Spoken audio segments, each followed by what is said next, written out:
말씀 보면 우리가 신앙생활하면서 하나님의 주권을 인정하는 그런 삶이 얼마나 중요한가 하는 것을 말씀해 주고 있습니다. 이 21장도 여러 가지 많은 말씀이 있지만 그 가운데 하나는 이제 하나님의 주권, 그것을 인정하며 살아가는 그 지혜, 그것이 우리에게 참 중요함을 깨달아 알아야 된다는 것이죠. 1절 보면 왕의 마음이 여호와의 손에 있음과 같이 하나님의 손에 모든 것이 있다 이거예요. 세상을 다스리는 왕, 그 왕도 하나님의 손에 있다. 그러면서 어떻게 표현을 했느냐? 마치 봇물과 같아서 그가 임의로 인도하시느니라 그랬어요. 봇물, 이 봇물이라고 하는 것은 이제 논에 물을 딱 대 있다가 그것이 이제 논의 주인이 물꼬를 딱 터주면 그 물이 이렇게 흘러내려가는 거예요.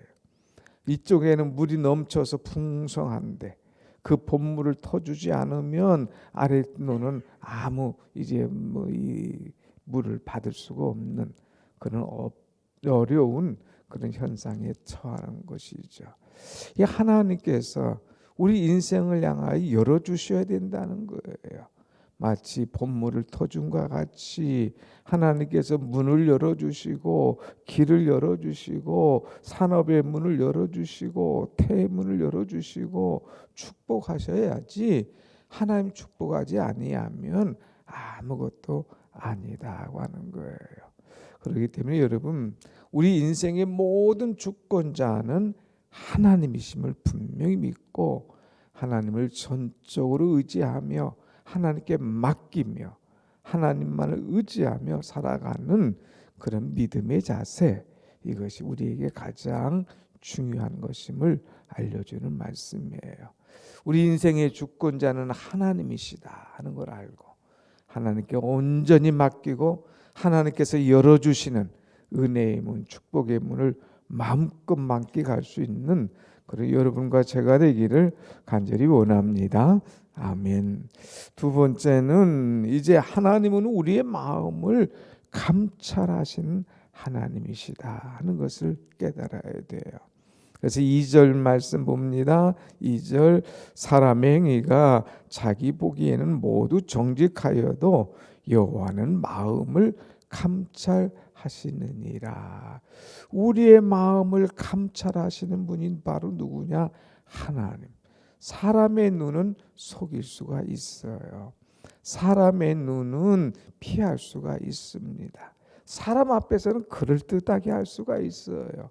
사람 앞에서는 내 마음에 전혀 다른 모습을 보일 수가 있어요.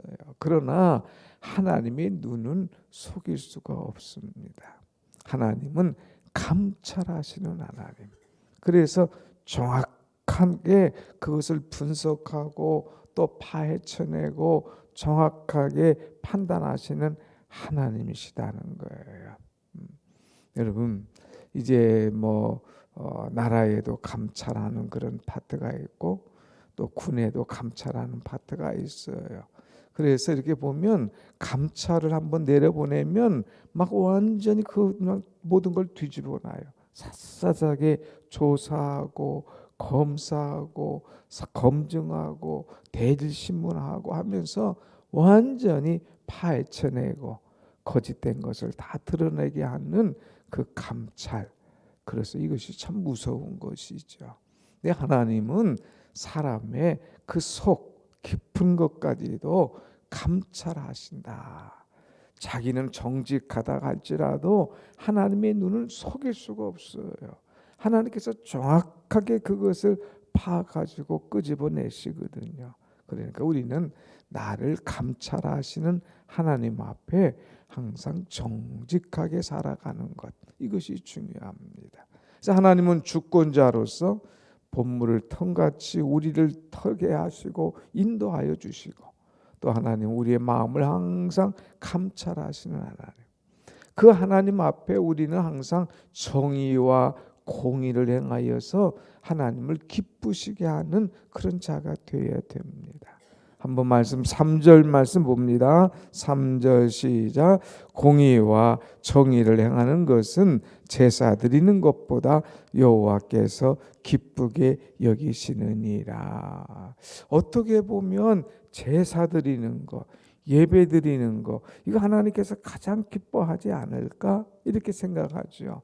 물론 하나님은 예배, 제사 가장 기뻐하셔요. 그런데 공의를 행하지 않고 정의를 행하지 않고 거짓말을 하고 그 다음에 하나님의 말씀에 순종하지 않는 제사는 하나님께서 기뻐하지 않으신다는 거죠. 순종이 제사보다 낫다고 그랬지 않습니까? 이런 말씀이 왜 나왔습니까?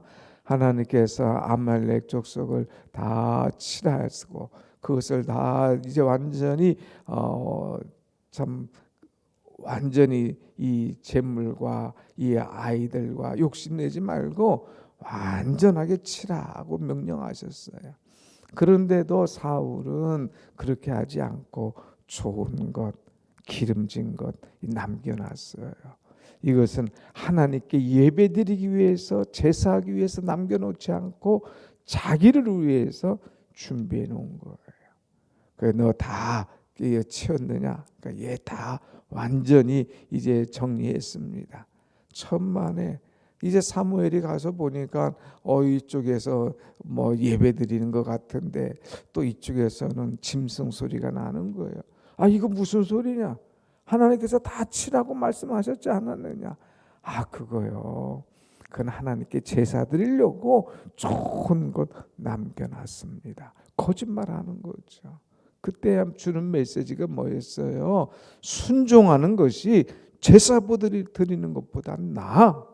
당신이 여호와의 말씀을 멸시해 여호와의 말씀을 버려 하나님께서 당신을 버리실 거야 하는 엄한 이 명령을 하는 것을 우리는 보게 되죠. 하나님은 순종하는 것, 하나님을 기쁘시게 하는 것은 제사를 드리는 것보다 공의와 정의를 행하면서 하나님을 말씀에 순종하는 것을 기뻐하신다는 것을 알고 우리는 하나님을 늘 기쁘시게 해드리는 그런 은혜 있는 자가 되어야 될 것이다 하는 거예요. 또 하나님은 특별히 4절 말씀 봅니다. 4절 눈이 높은 것과 마음이 교만한 것과 악인이 형통한 것은 다 죄니라. 하나님은 제일 싫어하는 것이 뭐냐? 이제 가장 기뻐하시는 것이 순종하고 공의와 정의를 행하는 것이지만 하나님은 또 제일 싫어하는 것은 이 눈이 높은 것, 마음이 교만한 것, 악인이 형통하는 것, 이거 하나님께서 원하지 않는 거예요. 그래서 우리는 살면서 조금이라도 교만하지 않도록, 교만이라고 하는 것은요 자기를 자랑하는 거예요. 교만이라는 것은요 자기가 제일인 줄 알아요. 그러다 보면 남을 우습게 여기는 거죠. 그래서 이 교만한 마음, 이제 자기를 높이고 눈이 높은 것, 이거 우리는 버려야 된다고 하는 것입니다. 그러면서 이 하나님의 주권이 얼마나 강한지 한번 보면 30절 한번 보겠습니다. 30절 쭉 넘어가서 지혜로도 못하고 명철로도 못하고 모략으로도 여호와를 당하지 못하느니라. 하나님을 우리가 이길 수가 없다는 거예요. 사람의 지혜로 하나님 이겨? 아닙니다. 사람의 명철함, 그것도 하나님을 당할 수가 없는 거예요. 모략, 이 모략 상담하면서 또 이 사람들의 마음을 다 얻으면서 그리고 하나님과 우리가 한번 싸우자 이렇게 한다 할지라도 하나님을 당할 수가 없다고 하는 거예요. 그렇기 때문에 하나님의 주권을 인정하고 우리가 하나님을 싸워서 이길 수 없다. 내 교만으로 내가 하나님을 이겨낼 수 없다. 하나님의 주권을 인정하는 것이 가장 은혜로운 길이요, 가장 편한 길이요, 가장 축복의 길임을 알고 우리는 하나님의 주권을 늘 인정하며 살아가는 그런 은혜 있는 자가 되어야 될 것을 말씀하고 있습니다. 왜? 마지막 절 31절 보면 싸울 날을 위하여 마병을 예비하거니와 이김은 여호와께 있느니라. 사람이 마병을 준비하는 마차, 이 전차 이런 것을 구비를 준비하는 이유는 뭐냐? 싸울 날을 위하여서 준비하는 거지 않습니까? 그러나 아무리 전차고 아무리 핵이고 아무리 무기고 다 했다 할지라도 하나님을 이길 수가 없다. 이김은 여호와께 있느니라 하는 것이죠. 이 잠언의 말씀, 마음의 경영은 사람에게 있어도 말의 응답은 여호와께 있느니라. 16장에서 봤잖아요. 사람들이 아무리 준비해놔도 싸움, 전쟁의 승리는 여호와께 있느니라 하는 것. 하나님의 주권이에요. 하나님의 주권. 사랑하는 여러분, 전적으로 하나님의 주권을 신뢰하고 인정하고 하나님께 맡기며 믿음으로 살아가는 여러분의 신앙이 되시기를 축원합니다. 아멘. 그리고 이제 오늘 하나님의 주권의 말씀이 있고 또 여러 가지 이제 말씀들이 있는데 하나씩만 간단하게 보겠습니다. 19절, 9절부터 봅니다. 9절. 다투는 여인과 함께 큰 집에서 사는 것보다 움막에서 사는 것이 나으니라. 가정에 관한 말씀 계속 주고 있어요. 다투는 여인과 함께 큰 집에서 사는 것보다 움막에서, 큰 집과 움막의 차이가 대단하잖아요.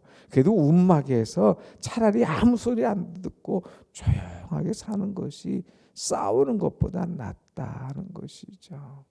또 이제 19절 보면 또 나오잖아요. 다투는 여인과 함께 사는 것보다 광야에서 사는 것이 나으니라. 광야 아무것도 없어요.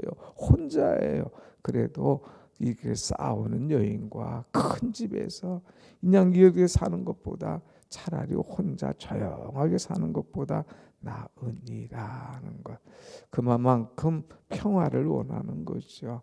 가정이 평안해야 돼요. 싸우지 말아야 돼요. 남편이나 아내나 싸우지 말고 항상 평안한 가운데 살아가는 것. 그 다음에 23절 입과 혀를 지키는 자는 자기의 영혼을 환난에서 보전하느니라 그랬어요. 지켜라. 뭐를? 입과 혀를 지켜라. 그래서 우리 항상 말을 조심하고 우리의 혀를 잘 다스릴 수 있는 것. 그 다음에 26절 보면 26절 한번 봅니다. 어떤 자는 종일토록 탐하기만 하나 의인은 아끼지 아니하고 베푸느니라. 베풀어라 이거예요. 종일토록 어떻게 하면 좀 더 가질까 얻을까 이것 하지 말고 의인은 아끼지 아니하고 베푸느니라. 그래서 하나님께서 내게 주신 것 베풀면서 나눠주면서 사는 삶을 살아라는 거예요. 여러분 13절 말씀 베푸는 것 구제가 얼마나 중요한가. 13절 나같이 시작. 귀를 막고 가난한 자가 부르짖는 소리를 듣지 아니하면 자기가 부르짖을 때에도 들을 자가 없으리라. 내가 부르짖지만 들을 자가 없는 그런 때가 올 텐데 그 때가 언제냐. 내가 남이 하는 얘기를 듣지 않고 귀를 막으면 또 가난한 자가 부르짖는 소리를 듣지 아니하면 자기가 부르짖어도 들을 자가 없다는 것이죠. 그러니까 우리가 가난한 자를 우습게 여기고 그들의 부르짖음을 듣지 아니하면 하나님께서 이거 기뻐하지 아니하신다. 그래서 의인은 아끼지 아니하고 베푸느니라. 내게 힘이 있을 때 능력 있을 때. 지난번은 뭐라고 말씀했어요? 어려운 사람들에게 나눠주는 것 이건 하나님께 구워주는 것이라 그랬잖아요.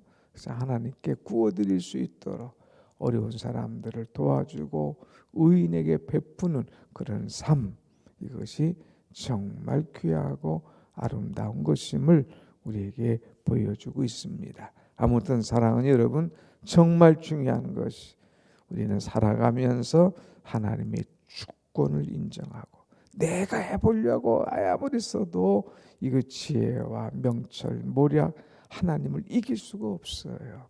하나님께 맡기며 하나님을 의지하며 살아가는 지혜 있는, 믿음 있는, 은혜 있는 여러분이 다 되시기를 축복합니다. 아멘. 기도합니다.